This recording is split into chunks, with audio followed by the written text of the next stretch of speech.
Hello everybody, welcome back to my channel, and today I am here to give you guys my thoughts on the latest chapter of Bleach. Yes, we have a brand new chapter of Bleach and I am so goddamn excited. I cannot wait to share you guys my thoughts on this chapter, what I think of it, and what I think might happen in the future of Bleach. I cannot wait to get into all of it. However, before we continue, and the reason why you're seeing a mostly empty screen is that this video will contain spoilers for the chapter. And also, by the way, before we continue, if you can hear something in the background, that's the fan. Okay, I have it up at pretty much to max volume because it's pretty freaking hot where I am, and I need the fan to basically open to keep me from sweating. So if you can hear that in the background, I do apologize. So anyway, yeah, back to what I was saying. This video will contain spoilers, so if you do not want to be spoiled in any capacity, please leave the video, okay? Because I'll be usually, if you watch my manga reviews, you'll know that I usually have a slideshow of pages of panels from the actual chapter. So I'm about to put that up, so I'm gonna do it in about a second. So again, one last warning: if you do not want spoilers in any way, shape, or form, please leave the video immediately. Okay, there's your warning. So let's go ahead and continue with the chapter. Let me put up the slideshow now. So again, if you have not left by now, I'm gonna assume that you're either okay with spoilers, or you read the chapter already and you just want to hear my thoughts, or you, well, I think that's it. I think that's pretty much it. So, okay, here we go. Okay, you should see the images show up on your screen at the moment. So, let's go ahead and talk about this chapter, because my God, is there a lot to talk about, and most of them are questions. Most of the things that I want to talk about all basically end with questions. And considering we have nothing but questions, I cannot help but assume that this has to be a continuation. This has to be an ongoing story. There is no freaking way that this is just a one shot. It can't be a one shot. Not after reading this chapter. There has to be more to this. I mean, even the ending of the chapter pretty much talks about how there's a new arc. The jaws, I think if I remember correctly, it's the jaws of hell are open or something like that. And interestingly enough, that image shows up right now, and we'll talk about that. But let's just go ahead and talk about what happens in this chapter. So there's a ritual. Now we already got this news. If you've been keeping up with Bleach and everything surrounding the basically Bleach coming back. First it started with the anime, and if you've been keeping up with it, then you'll know that they made the announcement that there was going to be a brand new Bleach chapter, and we finally have it. And in one of the promotional images that was put out by YouTuber James Hansen, which, by the way, guys, go show him some support. Seriously, he is an awesome Bleach YouTuber. Go show him some support, because he has provided us with this information. So we knew that there was going to be something happening in this chapter regarding the Soul Society, and we find out what it is. It's a funeral for the 13th Division Captain Jushiro Ukitake, and we find out that apparently this ritual has to do with them destroying hollows, and we inevitably find out in this chapter that there's more to this ritual than we initially thought, and we'll get to that. But while they're attending, actually, you know what, before I get to the actual ritual itself, let's talk about some of the things that happened beforehand. So we catch up with our main characters. We find out what Ichigo's up to, what Renji's up to, what Rukia's up to, what Orihime's up to. We find out what is going on with, well, not all, most of the characters that we all know and love. And already this to me is doing what Boruto should have done. And I'll get to that in a second near the end of the video. I won't waste your time on that now. I'll talk about primarily the actual chapter in and of itself. I'll save my overall thoughts for the end of the video. So we get to catch up with what's going on with the characters that we know and love. Not all of them, but most of them. Again, mostly the main characters. Like I said, Ichigo, Rukia, Renji. Who else? Oh yeah, Orihime.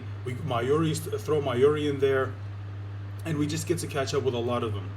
And that's where Ichigo finds out about the ritual for the 13th Division Captain Jushiro Kitake through Renji, and we find out that now they have cell phones. Thanks to Urahara, they have cell phones, and they even have TVs, and now they are watching TV programs, which That's pretty interesting. So they attend the Ichigo attends the ritual, but when they are there, they get attacked by this creature that we've never seen before. And at first we thought, oh, this is probably a new kind of hollow, but what was his name? Ikaku mentions that this is no ordinary hollow because they can't sense it. And you wonder, like, oh, wait a minute, why can't they sense it? And yeah, it was weird because this hollow was right there and right standing right behind them, and literally none of them noticed. Ichiko was the only one. Ichiko, if you don't know who it is, who that is, she's Renji's daughter, Renji Rukia's daughter. Sorry if you can hear that in the back. And she's the only one who noticed, and she only noticed it because she was on the ground. She looked up and she saw it standing behind them, and she was wondering herself, like, wait a minute, how come no one noticed this thing standing behind them? And that thing attacks Renji, and then Ichigo notices, and it goes to attack Ichigo, and then Ichigo just this is one thing that I absolutely love about the chapter. It shows you that Ichigo, he's just on a completely different level, and we'll talk about Ichigo in a bit because I have some questions regarding him. He just swings his sword and just annihilates this thing. Like that thing did not stand a chance. Now, personally, I think that Renji could have took this thing out, no problem. There it is. You can see it right there. But I think it was mostly because he just got caught off guard. Okay, I do think Renji could have handled this thing no problem, but he got caught off guard. Now, again, we'll get to this thing in a second because I have some thoughts. And by the way, this is going to be a long video because I have so many things I want to talk about. So this thing attacks. Ichigo destroys it, and we see more of them. And by the way, this, to me, what I love about this is once again reminding you just how awesome of a artist Kubo is, because he can come up with these just insane designs for monsters, and I absolutely love it. These monsters look absolutely fantastic. I already know this is going to inspire a shit ton of artists to make fan art of these creatures, and probably already they're probably already out there making their own. So they get attacked, and this is where we get to see some of the new lieutenants show off what they can do. There are two in particular that I want to talk about. You saw them probably as these images were going by. So, one of them in particular, I think, is probably the most interesting. Is the vice captain of the 7th Division, whose captain is his name is kind of Tetsuzaima. That's his name.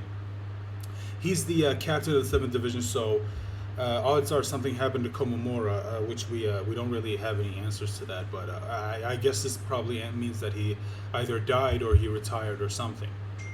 And I don't think he died because of something that they do mention later on. So I don't think Komomora is dead, and we'll get to that in a second. So Tetsuzaimon's the captain of the 7th Division now, and his vice captain Atao. The one thing that I absolutely love about him, and one thing that in my opinion makes this character so unique, is that he's mute. He can't speak, so he uses sign language to speak. And he also incorporates that into his ability, because we see him using his Shikai, and instead of speaking it, because you have to speak your incantation in order to, awaken your Zanpakuto, but instead he basically writes it on his sword, and then it awakes, which I thought was just absolutely so fucking cool. I cannot wait for the Bleach anime to come back, because this is going to get animated. No fucking way this is not going to get animated.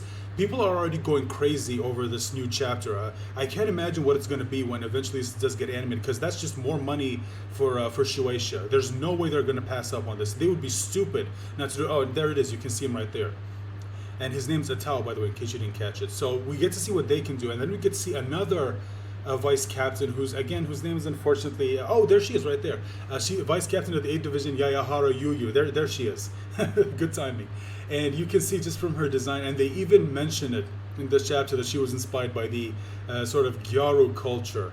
And if you don't know what it is, look it up. You'll know what I mean. If you've been watching anime and manga for a long time, as I have, you're not surprised by this in any way. This is kind of commonplace. You see it in so many different animes. Anyway, and there it is. You can see her ability. Now, I don't know what exactly her abilities are. You can see some markings right there on her nails, so I don't know if that has something to do with it. And apparently she can, she's sort of like a character from DC Comics. What's her name? Vixen, where she can call upon the power of different animals. And I don't know if that's the case with her. I don't know if it's just this one animal, the bear, that we saw in this chapter. Or maybe if it's multiple different animals. We'll have to wait and see. So as this is happening, Ichika runs to her dad, and he's confused, wondering, wait, why the hell is she here? She's not supposed to be here. And he basically they get attacked by these chains that we've only ever seen in one other Bleach content before, which is the Hellverse movie. And once they get attacked, Ichigo shows up and just destroy them like it's nothing. Once again, just showing you just how badass Ichigo's become. He's just insane. So he tells Renji to take Ichika somewhere safe. But then out of just we get another portal that opens up that looks sort of like a mouth, and out from that gate comes a character that I, in all honesty, never thought I would ever see ever again. We see Zael Aparo. Now, if you do not know who Zael Aparo is, he was if I remember correctly, I think he was the ninth Espada.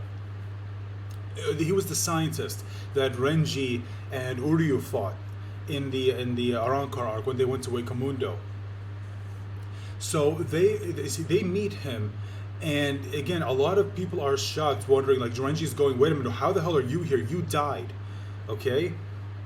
And he talks about how he did die and he got sent to hell. So yes, hell is officially canon. It's not just in the Bleach Hellverse anymore. In the Hellverse movie, which was just, technically not really a canon, even though Kubo was involved in the making of the movie, although he said in an interview that, they didn't really take a lot of his ideas into the movie. So I guess a lot of us do consider it not to be overall canon in the Bleach story. But now it is official. Kubo has officially made hell canon in the Bleach manga. And we get to see one character emerge from hell, and it's Zael Aparo. Now, that has already led people to speculate, does this mean we're going to see other characters? Does this mean we're going to see other characters from the past who went to hell? Again, I'll get to that in a second, but first I want to finish the chapter. So he attacks Ichigo. Ichigo, of course, is confused because I don't think Ichigo's ever actually met this guy. And I find it a little bit weird that Renji never, in the 12 years since the story ended, are you telling me that Renji never once brought up, oh yeah, I fought some crazy scientist guy when we were in Wakamundo? Like, you're telling me that they never once talked about that at all? And oh yeah, since we just saw his picture, Kira shows up in the during the fight with those monsters, and there's Zael Aparo. You can see his design right there. He looks pretty freaking cool. You can see these black things that are floating up. These are called will-o-wisps, and they're pretty famous in a lot of folklore, specifically, if I remember correctly, Irish folklore. If I remember, it's been a while since I read up on them. And yeah, there it is. You can see right there. So anyway, while they show up, we get to learn some pretty interesting lore, which was hinted at the first page of this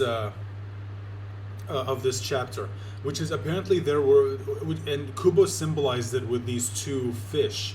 One was white and one was black, and the white was supposed to represent Rei, I guess probably short for Reishi, spirit energy, and then you had the black fish, the black koi fish, which I guess is supposed to represent this sort of hell energy, which is, I think, is what Zael Aparo is using right now, which probably explains why he was able to put somewhat of a fight against Ichigo, even though Ichigo should have just one-shot killed this dude, no problem. And he was able to sort of push Ichigo a little bit. Not that I think Ichigo would have lost against him, but the fact that he was even able to push him back a little bit probably shows you just how strong this thing makes you, which, again, I'll get to it in a second. Specifically that image that we just saw right now. So he goes on to talk about, at the same time we hear from Kyoraku, that apparently there's this superstition that's been going around, and he didn't really believe it up until now, that apparently whenever soul reapers who are, let's say, grade 5 and above, whenever they die, because their spirit energy is so intense that they can't be incorporated into the atmosphere, that instead what they do is they hold a ritual that basically sends them to hell, because their spirit energy is too strong. It can't be sustained here in the other world, in the I guess you could say in the prime world, I guess you could call it. And we end up finding out that in the past, when captains have died, all the captains were sent down to hell because their spirit energy were so strong. It, again, like I said, could not be kept here in the prime world, so it had to be sent down to hell. But what they didn't realize is that the more captains they sent down to hell, the balance shifted. First it was in the favor of the prime world the Ray world, I guess you could call it, and now it's shifted in favor of the Hell world. I guess we could call it for now. And that's how the jaws of hell were able to open, because it's been shifted to Hell's favor. And again, I obviously there's a lot of questions, because if this is the case, does this mean we're going to see other characters from the past that have died? Does this mean that we're probably going to see the other Espada? Because if this is the case, I would love to see Stark again. Okay, Coyote Stark is one of my absolute favorite characters, and the fact that he got offed so unceremoniously honestly pissed me off. If this is a chance to see Stark again, I will take it. I will not deny it at all. Please, Kubo, show me Stark again. That guy needs more credits. Okay, I feel like enough people don't give him enough credits. So that's just my hope for the future, if this really does continue. Which, let's face it, it will. Because, like I said, considering what we got in this chapter, there's no goddamn way it's just going to end here. It just won't. So we find out that recently there were a few deaths that happened that officially shifted Hell in favor over the, I guess you could say, the Ray world. I guess you could call it. And that is the deaths of Captain Genryusa Yamamoto, Captain Retsu Unohana, and then now Jushiro Ukitake. So those three captains dying is what ended up shifting Hell in basically in favor over the Ray world. Like, the balance shifted in favor of Hell. And we end up finding out some interesting lore also. We find out that Sosuke Aizen, we find out apparently that his insane, enormous reishi is what gave these Ray world its balance. It's what kept the balance in favor of the Ray world. Like, his spirit energy was so strong, it didn't matter how many captains that died that were sent to Hell, it still wasn't enough to combat Sosuke Aizen. Which, again, if you thought Aizen was badass, Kubo, just with that one statement alone, just made him way more badass than he already was, which I absolutely love, because Aizen is one of my favorite anime villains ever, and I love Kubo even more just for this alone. So we also find out that Yuha's spirit energy, which makes sense since he absorbed the Spirit King and got all of that insane energy, when he went, then officially Hell gained favor, and now they're able to open the jaws of Hell, and I guess we'll see what that's going to lead to in the future. We'll have to wait and see. So, right as he's saying this, Xyloapro gets stabbed, and he mentions how, oh, you arrived kind of early, and we find out that it is Ukitake who stabbed him, and I guess basically he's about to drag him back down to Hell. At least I'm assuming that's probably what's going to happen. And I also love how they gave him these nicknames. What was her name? What was her nickname? Death Captain Unohana, and Ukitake is called Divine Vow Jushiro Ukitake. And I love that Kubo gave them those nicknames. I absolutely love it. So after this happens, I'm guessing this is probably the last thing he said before he gets dragged down to Hell, which again, we won't know until we get a continuation, which we have to. We have to get a continuation. There's no way, like I said, this is just a one shot. If they really leave it off at this will be the biggest case of blue balls for all of us Bleach fans. You cannot give us this one chapter and then just stop it right here. You can't. So he mentions that Hell is closer than you probably thought. And then they mention this right there on your screen. The Hell butterflies. Okay, these are things that we thought that, oh, they were probably just nothing, just right there, just part of the world that Kubo came up with. Now, I'm not going to say that he probably planned this from the beginning. If he did, then my God, Kubo's a better writer than a lot of us gave us credit for. That a lot of us gave him credit for, sorry. But I do feel like it might be the latter, where he saw the Hell butterflies and thought, maybe I could do something with this. And I've been wanting to introduce, excuse me, Hell for a while now, so this is technically a chance for me to do it. But anyway, I don't know. I'm just guessing. And we also see Kozue, who is Ichigo and Orihime-san, in case you don't know. We see him in the end, and he notices the Hell butterfly. And keep in mind, it's stated that Hell butterflies do not show up for any Soul Reaper that is lower than a grade 5. So that pretty much states that Kozue, even at such a young age, is already pretty freaking powerful, which I guess kind of makes sense considering who his dad is. I mean, you're Ichigo's son, and considering how freaking broken he is, Yeah, that would probably make sense. So, okay, so that's the chapter. Now, what else do I have to say before I end off the video? So, like I said, I've already mentioned it throughout the chapter. This has to continue. Like I said, there's no way this is a one shot. I mean, even at the end of the chapter, the last page says the basically teases, like if you've read the Bleach manga, you'll know that whenever there's a new arc, Kubo will always tell you like, oh, this is the beginning of insert arc's name here, whether it's the Arankar arc or the Lost Agent arc, or just he always tells you. And the fact that this was there tells me that yeah, this is going to continue. Now, whether or not this is going to be a weekly series, I don't think that's the case. I think there's a high chance it's probably going to be like what happened with Burn the Witch, where it's going to take a while, but every time there's a chapter that drops, it's going to be like, let's say 50 pages, 50, 40 pages, sort of the same as what Boruto is, except this one's actually going to be good, at least I hope. And since I already brought it up, I guess I should probably talk about it before I end the video. So, here's the thing. One of the things that I absolutely love about this chapter, and what I absolutely love moving forward about this, is that this chapter, in my opinion, Kubo did something that I actually wish Kishimoto would have done. And that is the fact that he decided to make a continuation to his story. And instead of just starting us off from the beginning with a completely new cast of characters, these characters that we all in all have no idea who the hell they are, we have next to no attachment whatsoever, but these characters have a heavy connection to the characters that we do know. And he decided to just, let's say, continue with, let's say, Kozue or Ichika, and just continue with them. In my opinion, Kubo did it right. It's still centered around the main characters that we know, but still incorporates I guess you could say, the next generation, their children. You know, Ichigo and Rukia and Renji are still there, but Kozue and Ichika are also there because they are connected to the main characters. And this is what I absolutely love, and this is what I wish Kishimoto did with Naruto. Instead of just starting us off completely new with a brand new cast of characters whom we have absolutely no connection to, thus you probably already alienated a shit ton of fans who just wanted to catch up with the characters that we loved and just to see what's going on with them now.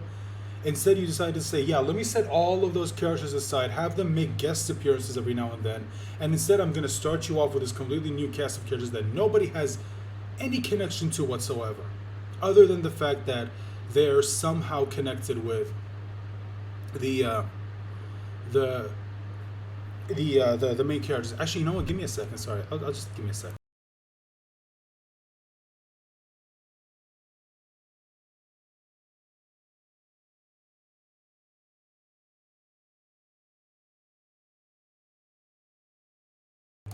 Okay, so I hope you can hear me better now. I decided to lower the fan because I don't, it's just kind of late since we're already over 20 minutes into the video. But like I said, I'm sorry, this is going to be a bit of a long video because, like I said, there's so much that we got to talk about here. It was a pretty big chapter. So, like I said, yeah, this is what I wish Kishimoto would have done with the Naruto series. Make a continuation, but have it still be, at least at first, centered around the characters that we love, and then slowly over the course of the series, have the next generation take a more prominent role in the story until we get to the absolute end, where it's an official passing of the torch to the next generation. That's what I would have done. I get that there are a lot of people who love Boruto, and like I always say, if you love Boruto, more power to you. I'm happy that you enjoy it.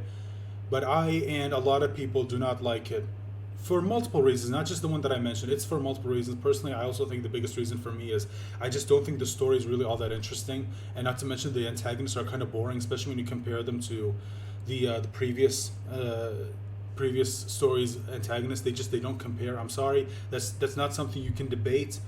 It's not even close. But anyway, we're not here to talk about that. So another thing that I want to talk about is Kozue.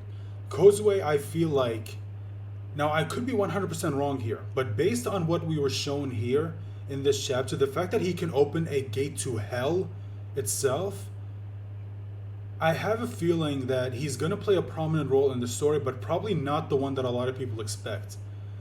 Now, I'm going to theorize here. Mini theory, sort of. There's a chance that this is probably not going to happen. But considering that Kubo from now showed that Kozue apparently has a connection to hell, I have a feeling that there is a high chance that at some point in the future, Ichigo will have to face up against Kozue.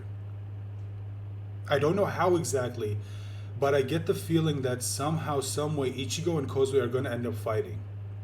And it's going to end in one of them dying. Now, my prediction is it's probably going to end with Kozue dying. And the reason why I think that is because I feel like at some point Kozue is going to end up getting corrupted by the Warden of Hell, who was mentioned in this chapter. And Zayalapro did mention that the Warden of Hell is all-knowing, all-seeing. And so I cannot wait till we see him.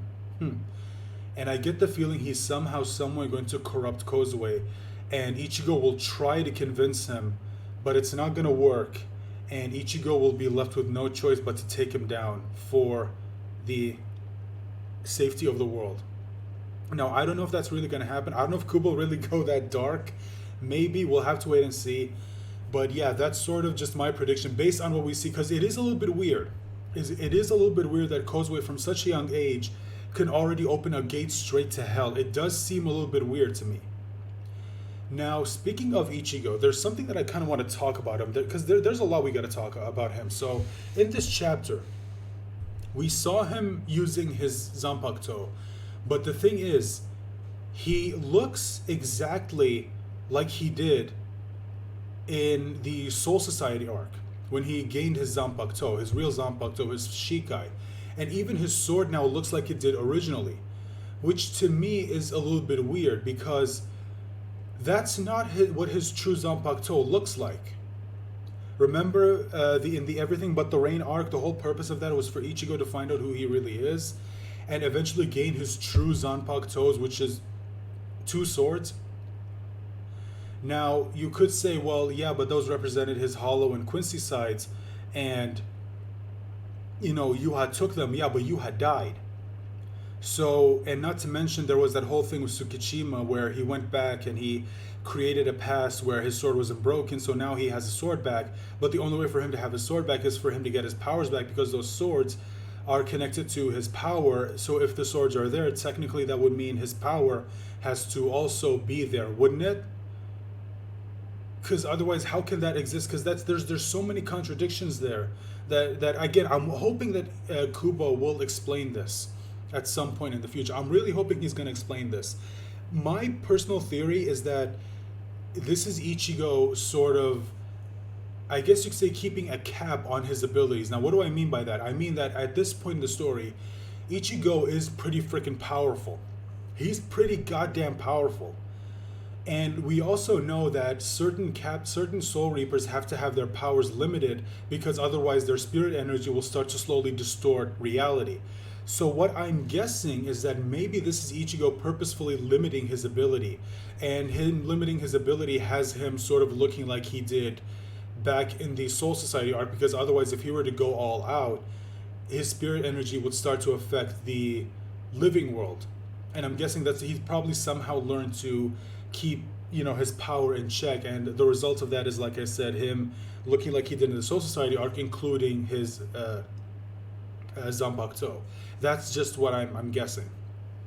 So that's my thoughts on Ichigo. So I think I've said everything I wanted to say when it comes to this chapter. Again, I am so sorry that this video is so goddamn long. We're nearly 30 minutes or 29 minutes as of now. But like I said, there's so many things that I wanted to talk about when it comes to this chapter. I cannot wait to see where this goes. It definitely will continue. Like I said, there's no freaking way that this isn't going to continue. There's no goddamn way. Because there's no way this can be considered a one-shot. This isn't a one-shot. If it was, it would have been a one-and-done story. This was not a one-shot. This left us with so many questions, none of them resolved. This has to continue. It has to. If it doesn't, then, dude, Kubo, you're just going to end up pissing off a lot of people. So anyway, I'm just gonna end this video right here. Like I said, I want to end it before it gets too long. We're nearly 30 minutes in. So I hope you guys enjoyed the video. If you did, please let me know your thoughts in the comment section down below. Remember to like the video, share the video, subscribe if you haven't, hit the bell for notifications, share this video out there, and I hope to see you for the next video, which is hopefully the next chapter in the story. And you know damn well I'm gonna be there and I'm gonna give you guys my thoughts on that chapter. I hope you enjoyed the vid. Bye for now.